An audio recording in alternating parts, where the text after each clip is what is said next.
everybody, and welcome to the Forum Thread Podcast 150-something. I am Wadabra, and here with me tonight I've got Chaos Meta. Hi. And also Zach. Hey, what's up? 155. You said 150-something, and that's what I've reported, 150-something.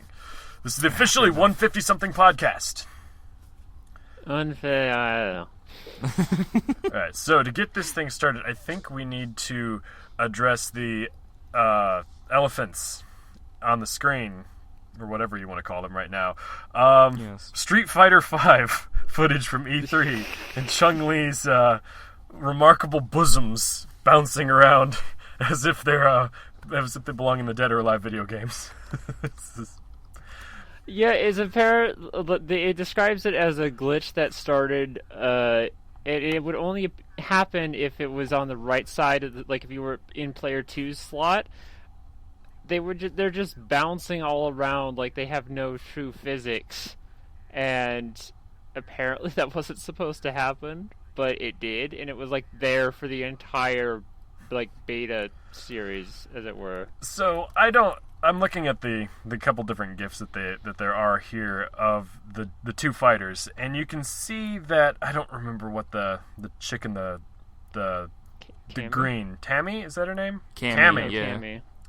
But you'll notice that in both versions, both flipped versions, that her boobs jiggle just a little bit as she quickly goes to the side, which I would never actually notice that until just now. I was trying to compare the two, but you notice that the physics are not being applied to Chun-Li's boobs on the left-hand side. It's they're very, very still. It's more like before jiggle physics was a thing. They're very plasticky looking. Yeah. And who was it that was? They claimed it was a glitch. Yes. Yes.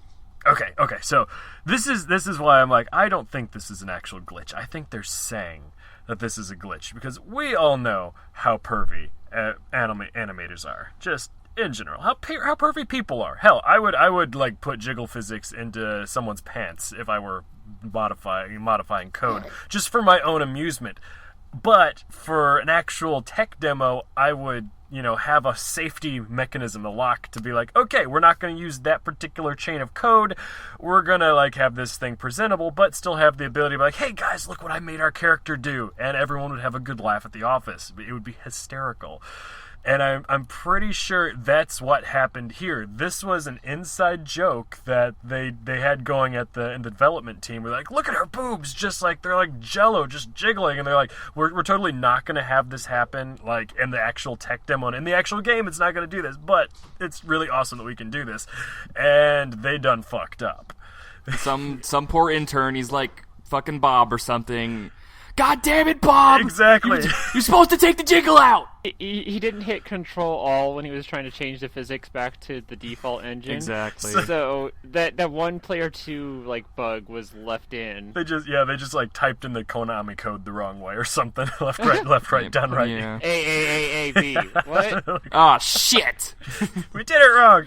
But yeah, so technically, yes, it could be considered a bug, but it was totally programmed in there. They did that on purpose for their own amusement, and then they just didn't cover it up like they were intending to, and that's why it's a bug. Yeah, an engine generation can't have just been out of the blue. It has to have existed from something. Yeah, because you don't make boobs with jiggle physics that can do that and never play around with it. You know that they did. I'm sure. Now let's take our tinfoil hats off just for a bit there. Conspiracy corner! Realize that, video games are hard to program. Glitches do happen, and sometimes physics, math become issues. I like my tinfoil hat. I'm gonna keep it on. Okay, you keep I'm it gonna on. keep it on. Okay. But yeah, glitches tend to happen with games that, especially as technology moves forward, it's eventually these kinds of weird-ass glitches where it's now her boobs are on her back for whatever reason. That'll eventually will happen. Well, apparently, the entire, Tomb Raiders thing was not intentional to begin with. It was just like, whoopsie, Tomb Raider's I what? guess we're gonna keep it. Tomb Raider's enormous breast size. Oh. Lara Croft's original intention was not for her boobs to be quite that substantial, but some error in the initial programming, and they just left it in. Yeah, I mean, they're like, oh well, sex sells, look how big her boobs are. let's just keep it. Let's keep it.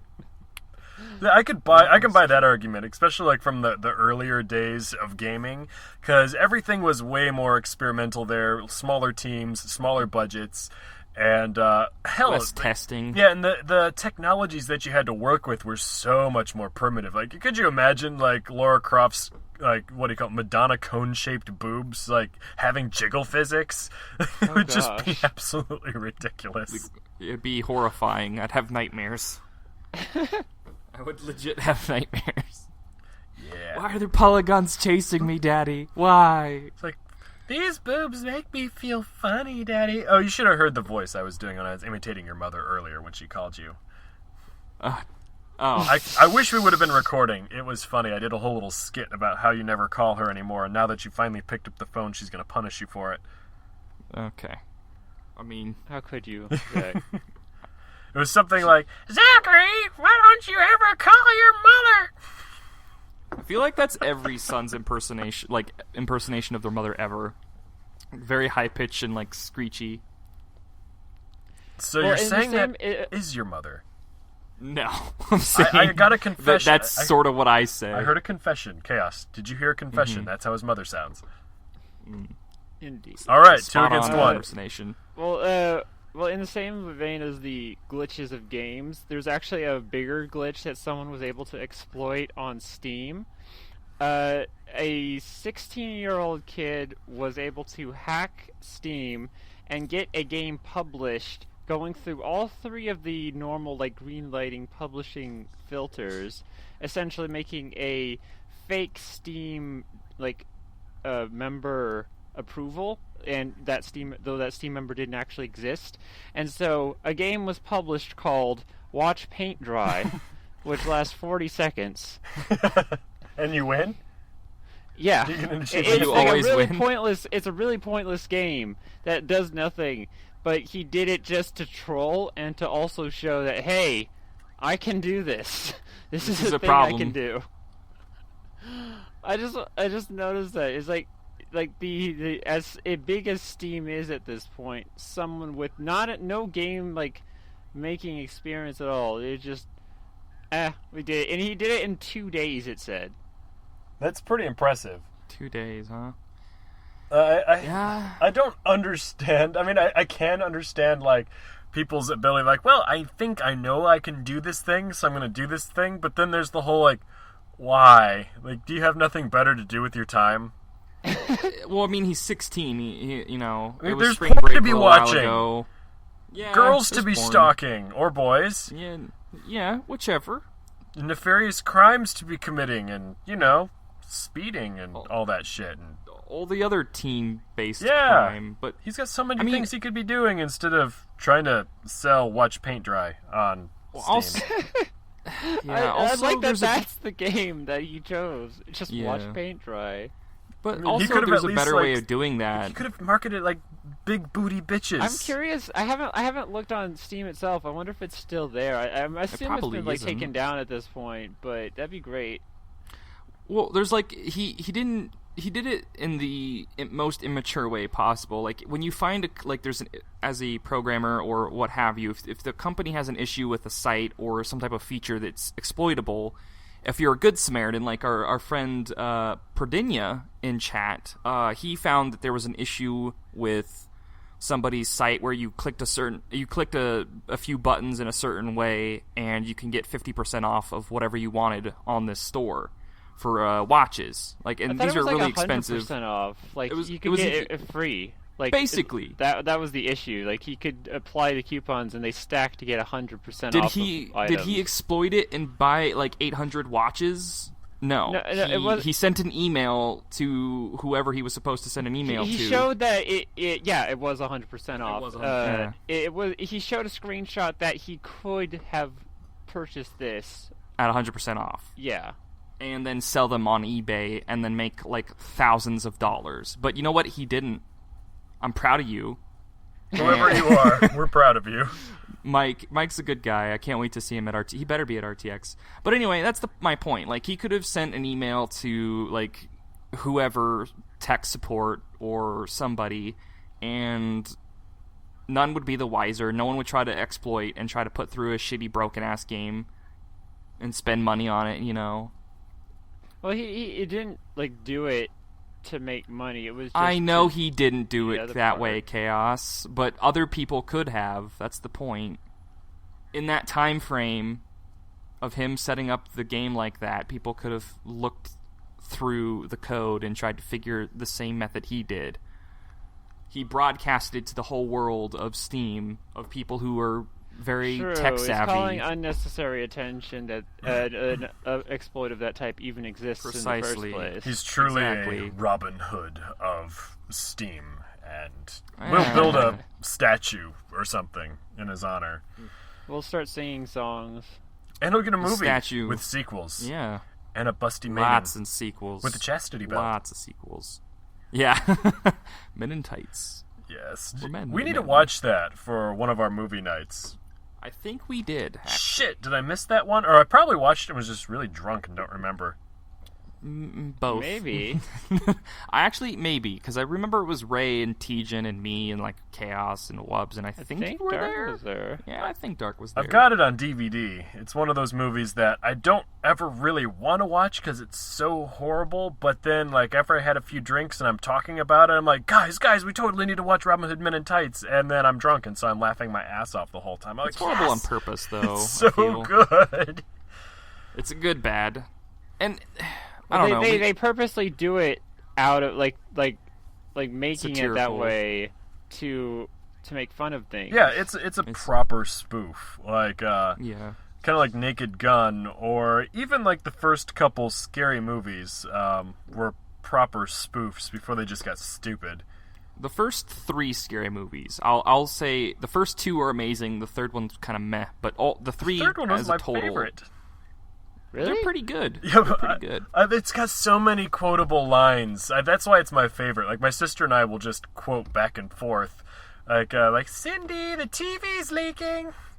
Or, oh, Cindy, the news is on. Another little white girl done fall down a well. It's like, there's just so many moments like that in that movie that if you have someone else that's seen the movie, you can do the different parts and, like, just quote entire sections of the movie.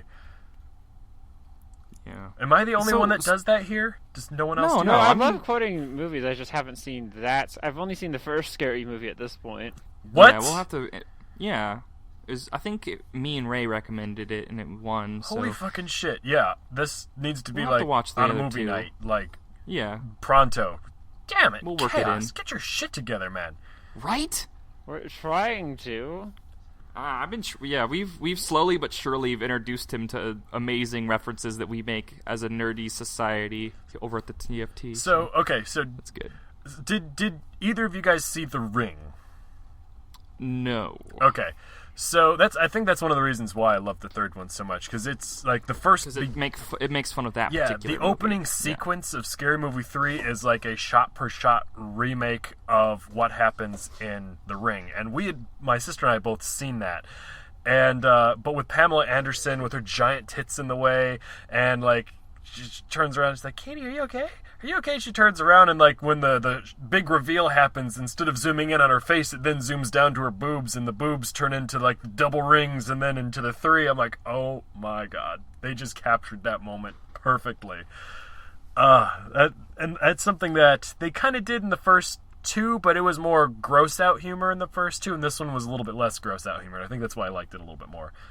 Yeah, the first one will always have a place in my heart when it comes to...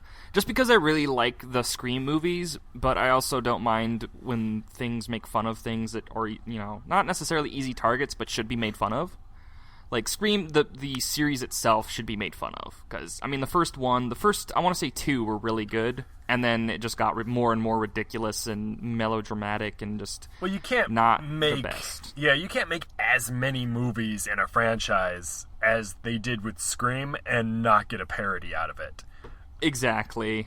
Unless there's budget like issues. 6 or 7. Like, they may never be able to parody Transformers because the budget would be way too expensive.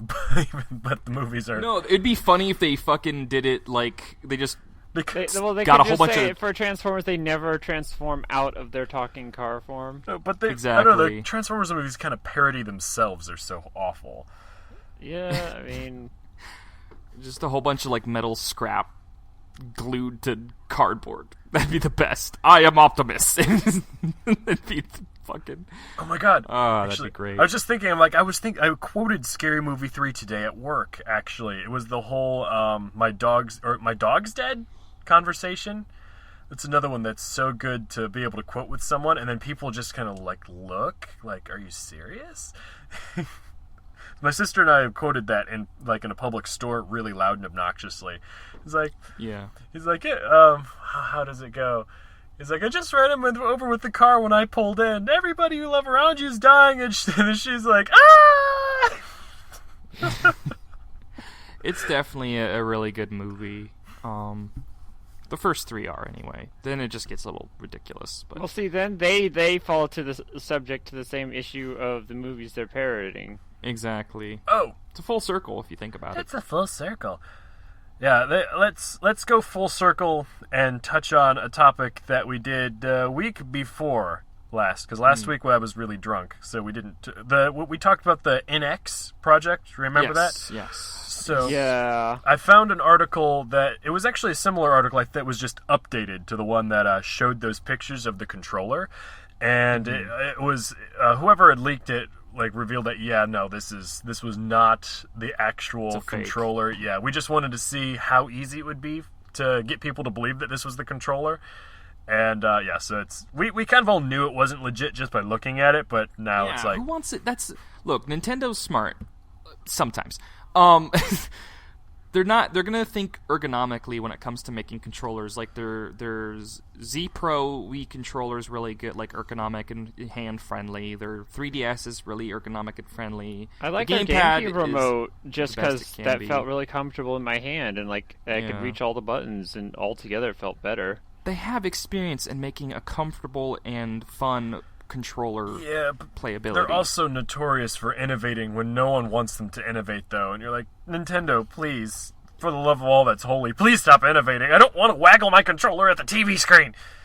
I mean, but everyone you could waggle did. other things at the TV screen. I don't mind doing that. It's just not my controller. I need my hands free to waggle other things that I'm waggling at the screen. Yes. That makes sense. Like, if my hand's occupied by controller, then it's failure. So is that all the article said? Like, obviously this controller was a fake, or was there anything more to it? It was following up with after that, more Nintendo announcements. Like they've now revealed some of the free footage of Pokemon Go? They revealed some more information about it, and it sounds really cool. So I've not been able to get into a Nintendo game. Not a Nintendo game, a Pokemon game.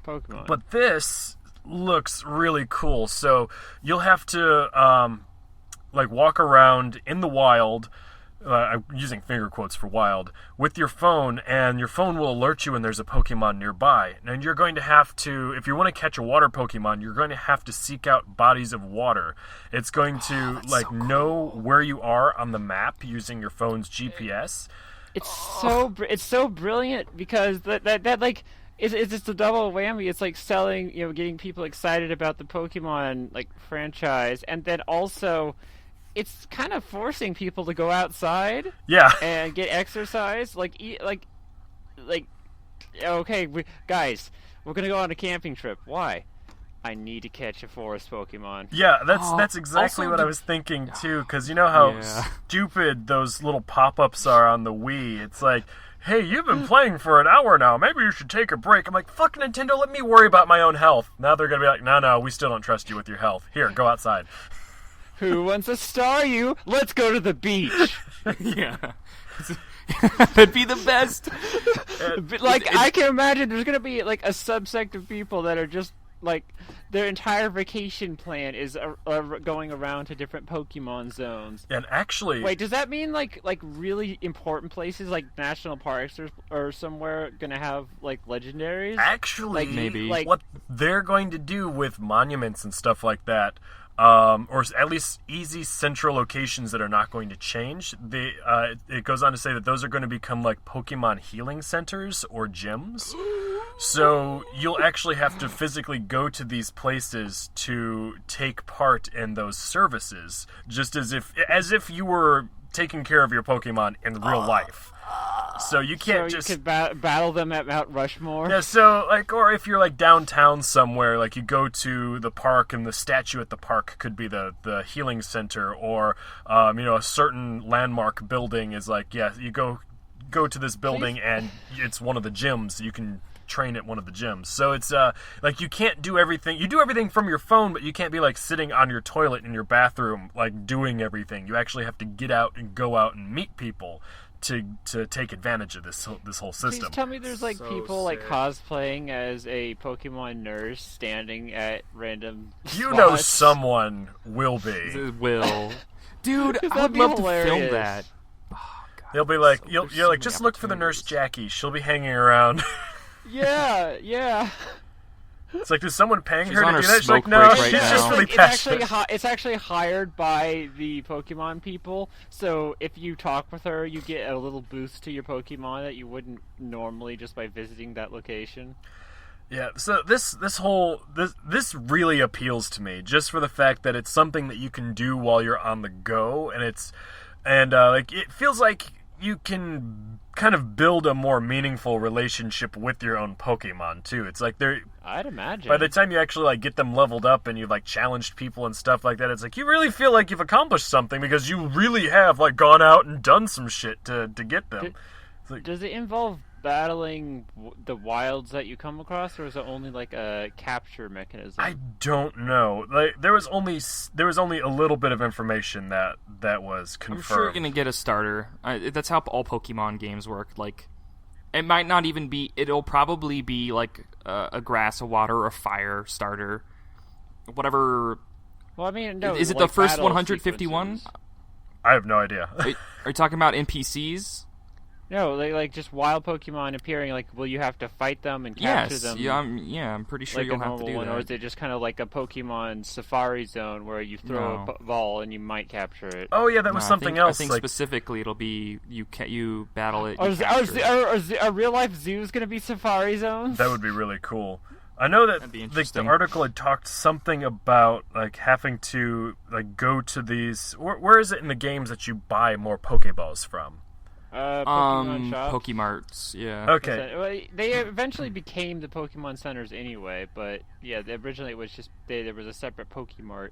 Yeah. yeah. Here we go. It took me a while to get it pulled up. So okay, so here are the main notes that it ticked off. So. Yeah, you'll need to explore your surroundings to find the chosen blah blah. Okay, we covered that one. Phones will vibrate when a Pokemon is in your area. Pokestops will function as a place to buy supplies such as Pokeballs and will be found at different locations such as monuments and public spaces. You can find eggs that might reveal new Pokemon, and you must walk a certain amount to hatch them. Eggs and other special items like Pokeballs can be acquired at Pokestops. Players will be encouraged to join one of 3 teams in order to compete over the ownership and prestige of gyms. Captured Pokemon must So you could become your own gym leader. possibly. That's what it Like sounds Zach, like. become the Arizona gym leader. You know it. And 2 more things. So the captured Pokemon must be put in a friendly gym or can be won by battling with an opponent's Pokemon in another team's gym. There we go. And then the All right, there. last thing is gyms are real world locations. So it's like they literally are trying to bring Pokemon into the real world. Like, damn, they're real trying. It's such a brilliant idea just for the simulation. Like not only for the fact that it's going to make people go out and want to explore the real world around them, but it like encourages interaction between everyone. Like it's all a common base. Like you're just having fun, playing this big game, and you're still playing video games, yet you're also having a good time. You're also having all these good things happen. That's so cool. I want to be a gym leader. Let's do it. Zach has a new goal in life. It's my dream. Like, you have to get these fancy cosplay clothes with these big, ridiculous jackets. I'll have ridiculous lines and like puns and shit. Like we'll have a theme. It'll be great. I'll be the guy that you have to battle before you get to fight the gym leader. Yeah. See, the reason why this is so cool to me is when I first started really fantasizing about augmented reality that you can do with your phone, is it'd be super cool to be able to play a game that makes you go out and explore the world, and there's stuff hidden throughout the world. I was thinking more like a treasure hunt type thing where you can hold your phone up to a building and someone has written a note on the wall that only people that are looking for it through their phone can see. Kind of like Dead Souls. Dark Souls, thank you. There we go. Yeah, Dark Souls, yeah. And, totally. I'll leave it up to Nintendo, who's, trying to keep everybody healthy while also making oogles of money off of their franchise. They're yeah, look, you're going to get some exercise, and you're going to play Pokemon, and you're going to learn your surroundings, and you're going to actually interact with real people, because that's something we're going to make you do, too. Bullshit. This is bullshit. Why didn't this come out when I was a kid? We didn't have the technology. They tried doing that. Remember those stupid little things where you could Tamagotchis or whatever. It was a Pokemon thing where you had to swap the little chips with the other person. I want to say it was one with for the Game Boy Advance or something like that. To do battle, you not chips. You had to connect two of the Game Boys together with a cord, so you could actually challenge your friend. The link cable. I don't remember what it was because I was never into it. It's the same thing they have with the S's, which is their basic wireless connection. They had a smaller version of battles, it wasn't really interacting with the world. They didn't have the ability to just have. You came across this zone. The closest they did is they occasionally had Pokemon events where if you went to a GameStop at this point in time, you got a free Pokemon or what have you. But they didn't really have the ability to connect on your cell phones on such a worldwide basis. Yeah, I'm hoping that this is actually going to be a success because I would love to see other people imitating the structure. Because I like to go out and about. It would be fun to be going out for dinner and be oh hey, by the way, can we just make a little detour down this street because hold on, Ken, we need to go catch this giant Pokemon over here. Yeah, or if I could convince him to also download it because I believe it's supposed to be free to play. So no monetary investment initially, though I imagine you only have to purchase more Pokeballs or something like that. There's going to be some way that they make you pay for it. Dude, I will spend so much money. Pokeballs.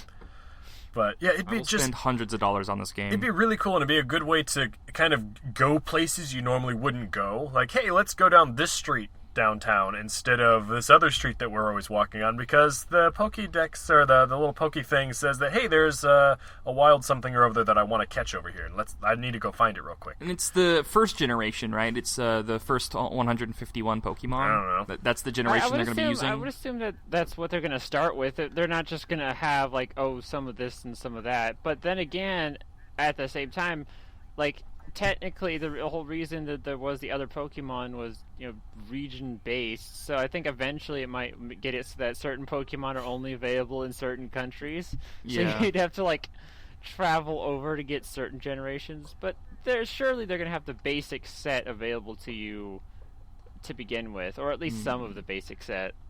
I just want to know how if it's how the legendaries are gonna work. If you went to a specific spot, is there a really rare chance you might run into a Moltres? It's probably more likely to be just a random chance. You just traveling the world and randomly happen. I think it'd be funny if the super rare, super powerful ones were only found in really remote areas, so you had to wander out into an abandoned field or something in order to find one. You could only find Mewtwo at a place of scientific value, a actual lab or university or something. Yeah, college or something. That's the only place Mewtwo would have a rare chance of spawning. How would they handle fossil type Pokemon like Amistar and Kabuto? Caves, museums. There's museums too. There's actual straight up caves as well. What's it called? Natural Bridge Caverns around San Antonio. like the places that you can go into, and maybe like as you're going up or around that, you could run into some of the fossil Pokemon or fossil items. Yeah, that's true. Cool. Yeah, I could see them having trouble with caves though, because like if you're going, yeah, you can't go into the caves themselves, but maybe they might have like wireless things set up, so where if it knows that you're in the wireless zone of cave whatever, then I mean, they're working with Google. They'll probably have caves eventually they'll add something like that, because that's going to be one of the first thing on some of the Pokemon trainers' minds is, you know, what about the Zubats and other stuff that you get in caves? Shit about Zubat, often. Garbage. Kabuto. Fine, I'm gonna Kabutops and Kabuto, man. When I inevitably try to play this game, I will get a Zubat and I will fight you until I beat you with it, just to prove you wrong. Please do, and please try. You will not be able to say a damn thing about Zubat after that. Yeah. Zubats. You'll mark my words. You'll eat those words. Mark my words. You can eat those words. Love it. Quotable. It's gonna be done. Yeah, man. That's gonna be. Oh, God. There's so much potential for this game. Like it will only get better as time and new updates come out. Exactly. It's kind of like Google Earth's like constantly updating itself to the world. Like I think this thing will slowly, like it's not gonna. It might start off. We might not have the full 150 set, but they're gonna add more people, add more zones, like get in better contact with some of the cell phone tower controllers, and like have better deals working with it. I assume. One thing I could see going bad is like Verizon Wireless specific Pokemon or T-Mobile specific Pokemon, or that's my fear. If they're partnered with Google, that I'm pretty sure that won't happen. And then like Nintendo knows better than to fragment their own user base like that. I hope they've learned their lesson. I thought it was just Game Freak and Google, because Nintendo doesn't own Pokemon. It's Game Freak who owns Pokemon. I didn't know that until I looked it up. Oh, is it Game Freak? I don't know. I just said Google because that's what someone said earlier. Well, it's Google and Game Freak. Just a basic publisher for it. But Nintendo publishes Pokemon, and Game Freak and Nintendo are basically exclusive, but they don't have a contract with Nintendo, I think. And I think, again, all conjecture. I think this type of game system also is foolproof from pirating too. Like, there's no way that you could like cheat. Well, there's no reason that you'd want to pirate it. Like, it's just because isn't it free to play anyway? Yeah. But I'm trying to think. I don't know of any like pirating things. Like, you can pirate a game on a console or a computer, but like for mobile devices, since it's a phone, it's not an actual game system. It's something you download. You can do a ROM or what have you. I think like a ROM hack. Yeah, but it's got to connect to like Nintendo's official like networks in order to like access it. I don't know. Maybe they. And also, it would be circumvented by the fact that like you have to use GPS and you have to like go to specific locations, but maybe there's a way you can force the signal. There's going to be the people that try to cheat the system and get Pokemon without actually having to do stuff. But for the most part, like for the 95% of the user base, they're going to be like going outside, using it passively, or more people might even be doing what we were saying earlier, just like going and wanting to explore the world and take their vacations. And they're not separated from the gaming world. In fact, that's how they contribute to their own gaming ability, is like going out and getting, I just got this new set that I was looking for, or just got this new bird type, or whatever. I will be working super, super hard on establishing and making a gym. Like, that's all I will do. I'll just become a gym leader. Because I've been asking for, like, different avenues or different things you can do in a Pokemon game forever, since I had, like, fucking Ruby, the Gen 3, so the ability for me to become a gym leader is, like, super awesome. Like, I want it so bad. I want it. And one day, we meet Zach. He's, like, a hobo on the side of the road, and we're like, what happened? He was like, I'm a gym leader. Hobo Zach would like to battle. I'm a gym leader. Yeah. I'm a gym leader. My dreams have come true. Like, but you're living on the side of the road. He's like, it doesn't matter. I'm a gym leader. If I win, they have to give me their sandwich. It'd be funny if we'll battle for food. Work in. Based on what Mike said in the chat, it'd be funny if they did work in like real life, like advertisements and selling you things as just items. So to heal your Pikachu, you use a Doritos, and he gains back health. No. And that's how they advertise. That would be awful. It would be, but it would be hilarious for me. It would probably be like Pokebucks for coupon codes or whatever. Probably something like that, but still, for me, I like the idea of having like heal it with Doritos, or give it more abilities with Mountain Dew.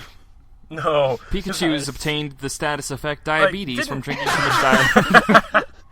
Wait, didn't Halo, was it Halo 5 that tried to do the whole Mountain Dew tie-in where the kid was like looking at the poster, and the poster's like, "You drink more Mountain Dew." I'm like, yeah, I'm not playing Halo 5 now. Look, I may have consumed a legit amount of Mountain Dew and Doritos in the honor of my Halo 5 gods. Oh my! No shame.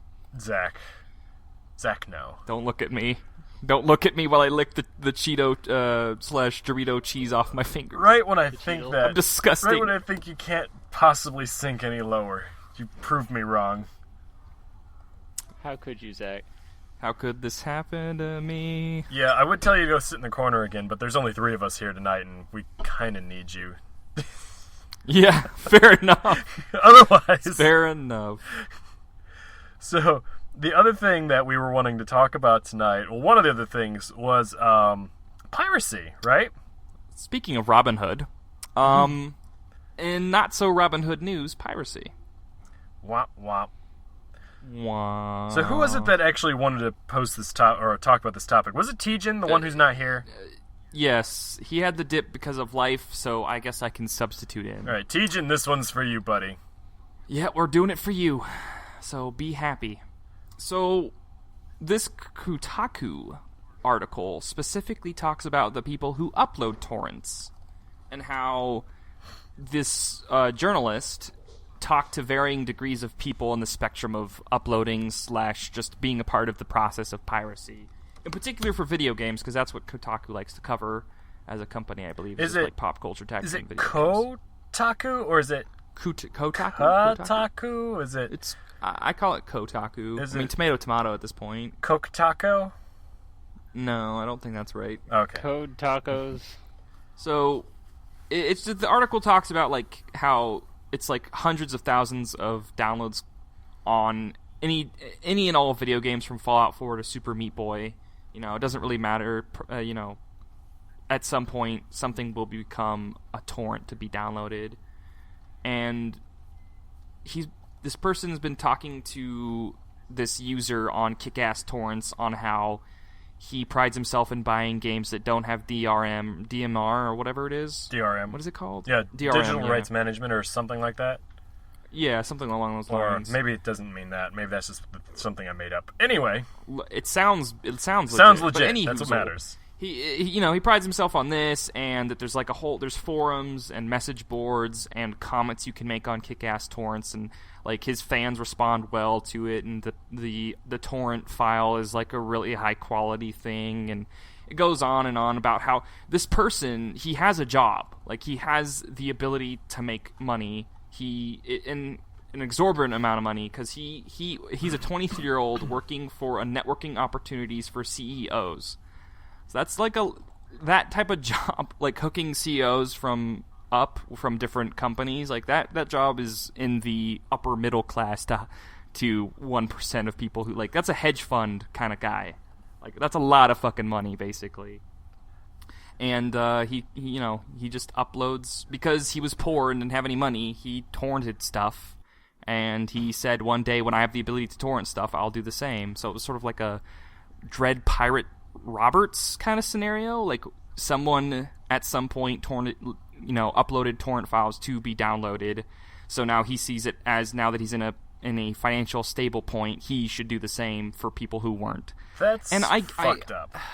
Yeah, it's fucked up because there's hundreds of people that go into making a video game, and most of those people are artists, like posers, digital art mediums like building an environment, and then you have programmers. Like, there's a lot of people who... Yeah, it takes a small army to make a video game. And, okay, so you have real asshole-ish, like, publishers like EA, Ubisoft, but if you look behind those names, like they consume smaller companies who make their products.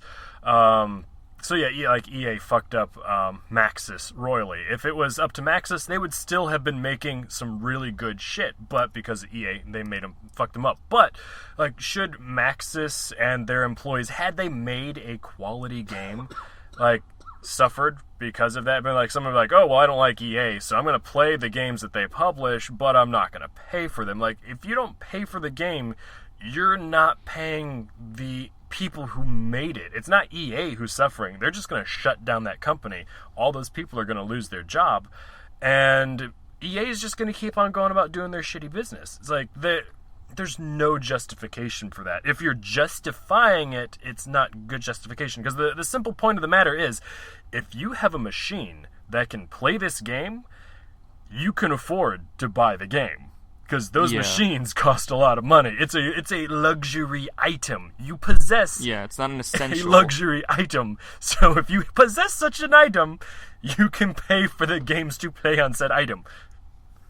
And there's no excuse. Like, if you have to wait 3 weeks to afford the game, wait 3 weeks. Like, and to a lesser extent, this goes to TV and other mediums that can be pirated as well, and including music. Like, well, there are something that I saw recently, or I was kind of talked about recently. Like, what of the like for example, Rick and Morty not available to any people in Canada at all. Okay, not on Netflix, not on anything. You make a valid point. Yes, absolutely. So that would be like one of the only times that I would say piracy is a go.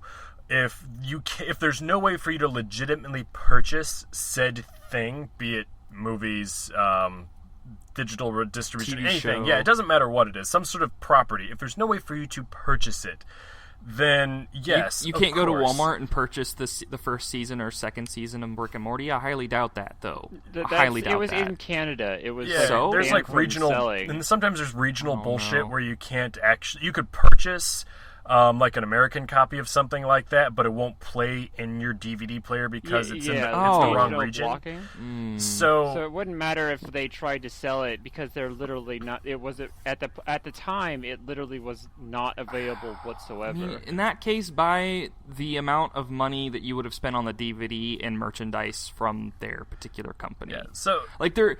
I mean, I'm not going to excuse piracy in any form of the way, and I've since reformed, allegedly. But stand back while lightning strikes Zach. More like the FBI. But allegedly, once upon a time, Zach was a bad boy and pirated many things. He never pirated video games, allegedly, ever.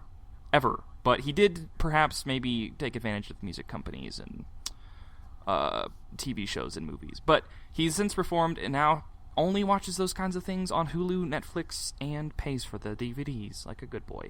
But sometimes they don't sell DVDs. Whatever. Sometimes they're not available at all. Zach was getting to that point, Chaos, but you interrupted him for the 5th time. Yeah, Chaos, quit being rude. Yeah. If they don't have DVDs or they're region locked on a digital level, then perhaps in an attempt to appease and make them realize that they're making good stuff and they need to keep making good stuff, for example, Rick and Morty, you go and buy that money's worth of merchandise from the Rick and Morty store, wherever that may be. You just do a little research. You're already online. You might as well oh, okay, cool. This is where I can buy hoodies and shirts and mugs and whatever. That way that money goes to them some way. Yeah, exactly. Yeah, so the creators are at least getting something, and you're still supporting the cause. If you watch the show through the alternate means and you like it, then if you want to support them in some way, then do something like that. Because it's more to the point like, hey, this is an interesting show. I don't know what it's like, so I'm going to try to find a way to watch it because I don't know my opinion on it yet. It's like that sort of zone. Yeah, so as far as that, so that's TV shows, but as far as video games go, where it's a little bit different because video games aren't it's broadcast everywhere. Yeah, I would say that there's really only two reasons that it would be okay to pirate something. So one, like I said before, if you can't actually get a copy of it. So if you are in a country where it's not distributed to or something like that one's not really going to apply to anybody in like the United States, Canada, Europe, Australia, and anywhere like that. But if you're in like some obscure little country in the Middle East or something like that, and you literally cannot go and purchase one, then sure, download it, whatever. Yeah, like that's what Mike or Perdenia in chat linked me to a video about how Cuba doesn't have the ability to, like, they don't have internet, they don't have Netflix or Hulu and Spotify. They do it all without the internet. So that's what you have to do because it's literally the only way to actually get it. The other option is if it's really old and it's out of print. So, like, you get a lot of really old games that are no longer supported by the publishers. You can't buy physical copies of it, but there's digital copies floating around. None of them from legit places. So, by all means, like, go ahead, download it, because no one's making money off of it anymore. It's not supported anymore. You can't actually get a physical copy of it anymore. So, go ahead, get it. You're not hurting anybody, and it's good to, like, it's just good to keep those games in circulation. I don't know if you guys are concerned about this or not, but I've talked to a few people that were like, as an art form, video games, there's really no good way to preserve them. Like with art, you can go to a museum or some museum and then like look at digital pictures of all these like really, really old paintings and illustrations and like all this old artwork, thousands of years old.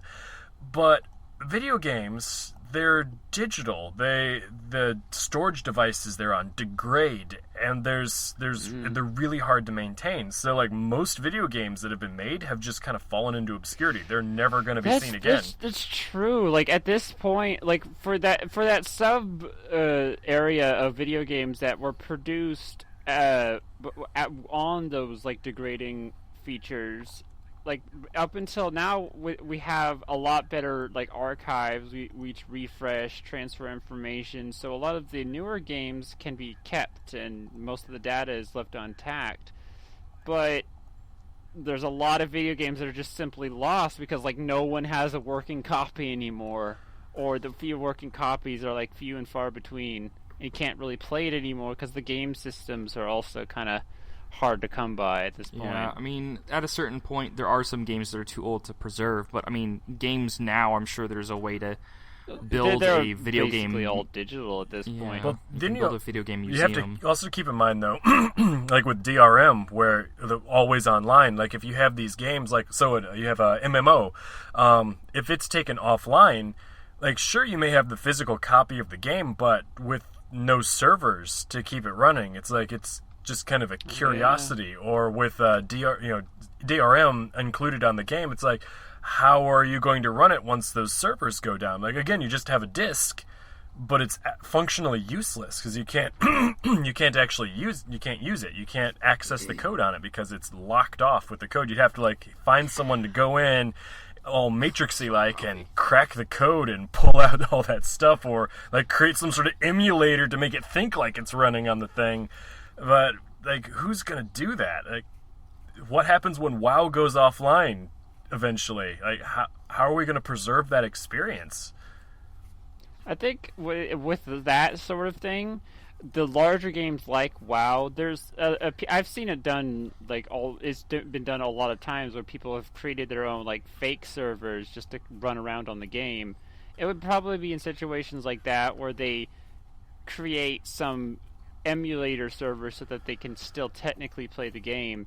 But for the games that aren't quite as popular, if there's not a very talented programmer ready to make that game available once more, then it's going to be a little harder to play the games that are like purposely online. I wonder. Yeah, another thing. I think the best. I mean, it's not the best experience, but video.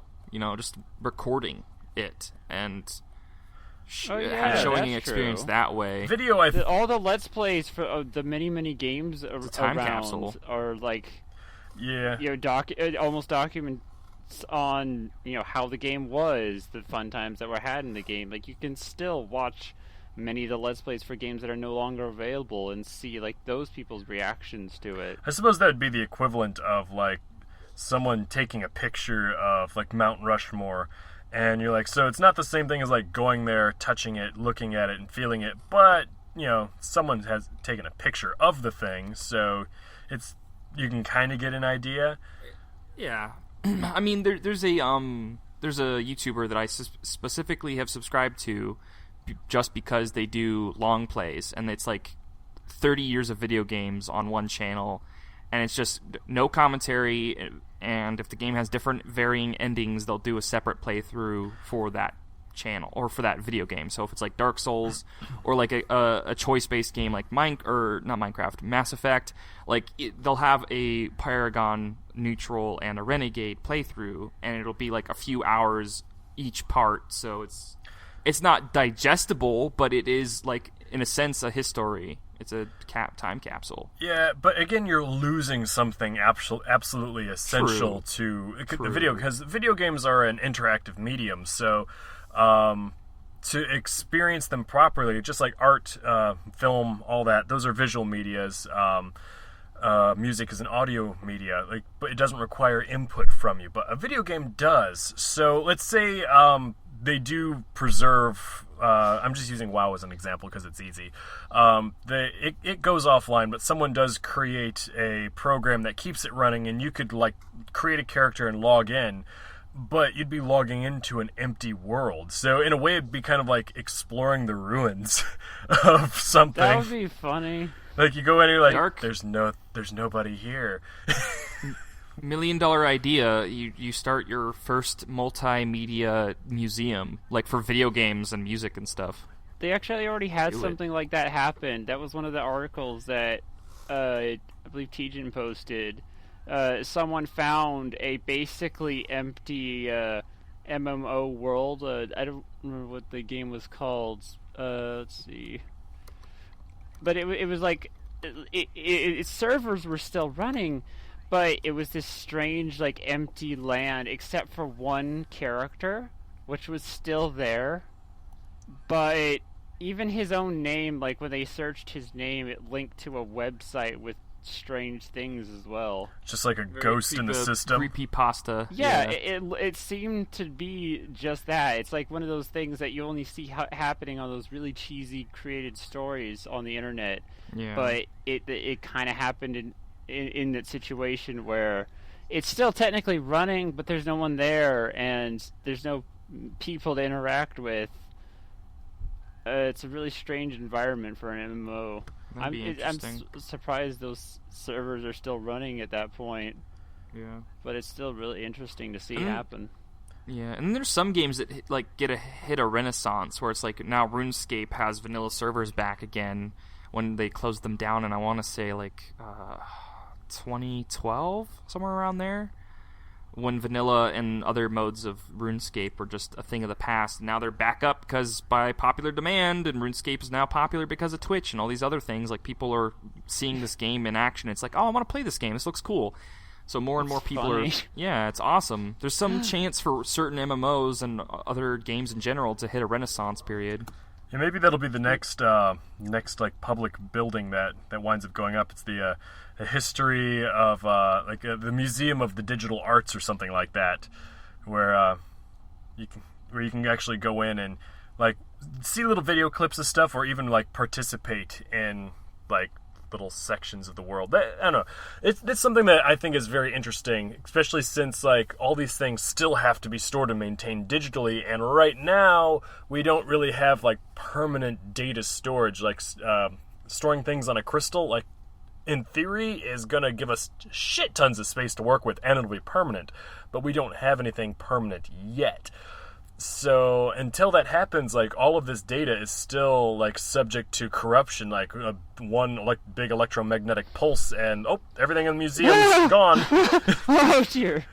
I forgot about that. It's like there's no permanent way to store any of this stuff right now. Like, yeah, digital. Yeah, because it just corrupts eventually. At this point, things like that survive because the multitude of copies, like one of the copies still has to be running at that point. Like, that's the kind of mentality it would be running under. Like, okay, this, like, the main servers, it lost it. Like, kind of like how with RVB, back when they were first releasing it, I remember them saying something about, like, Gavin having downloaded all of the, like, HD video files at one point, like, helped save them when they were needing the episodes for something. I don't know if it was, like, DVD copies. Yeah, like, something like that. And, like, the fact that he had downloaded essentially all of their stuff up to that point, because back then they had the episodes themselves available for download, like, saved them in the long run. So I think it would just be copies like that, them have, there being so many different places to get the same thing. Looks like we are approaching the 1 hour mark. Anything else that we want to mention before we say our good night? We have an announcement. Yes. And I would like to just formally thank everyone who tunes into the podcast and watches our videos, because this announcement is it's a step forward in our growth as a group, as TFT. We're partnered with Maker Studios, which is a multi-channel network. So we've been given access to different resources that we normally wouldn't be able to afford because we don't really make money doing this. We do it because we love to. We love you, and you're worth it. Thank you, and look forward to all kinds of new steps forward on a quality level. And, yeah. Thank you for your continued support. And pop open a bottle of champagne in our honor. Yeah, exactly. And get drunk in my honor. Yeah, exactly. And look forward to shirts and other things that'll be coming around the corner. I could have sworn you were about to say coming around the mountain. I was like already... Coming around the mountain once it comes. I was all ready to start singing. Yeah. You'll be able to catch some Pokemon around the mountain when it comes. Yeehaw! Is it a Pikachu or is it not? No. Alright, Zach, do you want to, since Tejan's not here, do you want to plug our stuff? Most certainly. So, if you are wondering where you can find us at the forum thread from the Twitter space. You can also look for us at TFT Plays for our video gaming particular needs from Twitter. You can simply look up the Forum Thread Podcast on Facebook. We have an Instagram. We have a Vine. Just look up the Forum Thread and you'll find us anywhere. In particular, YouTube and iTunes. Look up the Forum Thread or TFT Productions for where you'll find our YouTube archive. And then for any and all gaming needs, TFT Plays on the YouTubes. Thank you guys so much. Love you all. All right, guys. We will see you all again, same time, next week, same place, same time. Good night, everybody.